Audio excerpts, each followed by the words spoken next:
Voici un rendu propre des faits entourant la polémique avant la finale de la Copa del Rey 2025 entre le Real Madrid et le FC Barcelone.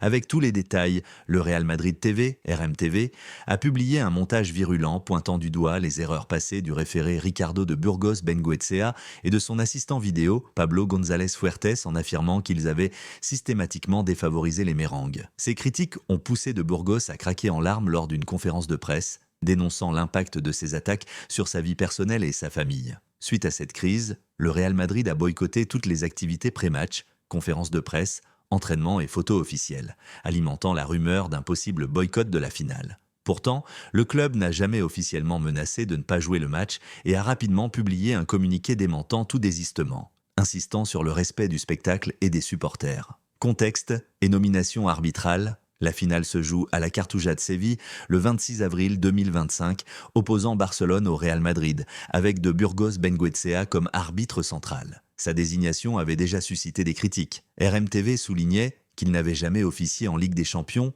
ni en compétition FIFA, insinuant un manque de calibre. L'attaque de Real Madrid TV et RMTV a diffusé des compilations d'erreurs où de Burgos et son assistant vidéo auraient essayé de pénaliser le Real Madrid à plusieurs reprises. Ces vidéos insinuaient une partialité systémique à l'encontre du club mérengue, provoquant l'ire du corps arbitral. Réaction émotive de l'arbitre. Lors de la conférence, de Burgos a confié « Quand ton enfant rentre en pleurs parce que ses copains l'ont traité de voleur à cause de son père, c'est très dur à vivre ». Son assistant Pablo González a également laissé entendre que les arbitres envisagent des actions de protestation, voire une grève si la pression médiatique ne diminue pas. Le boycott des activités pré-match.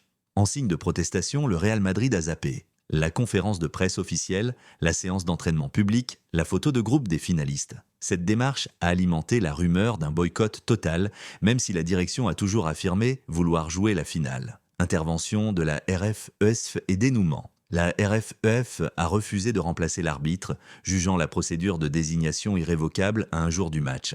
Le club a alors publié un communiqué démentant formellement vouloir se retirer et appelant au respect des valeurs du football. Le match reste donc confirmé pour samedi à 22h, CET à Séville. Enjeux et perspectives. Cette affaire met en lumière 1. La pression médiatique sur les officiels et ses effets psychologiques. 2.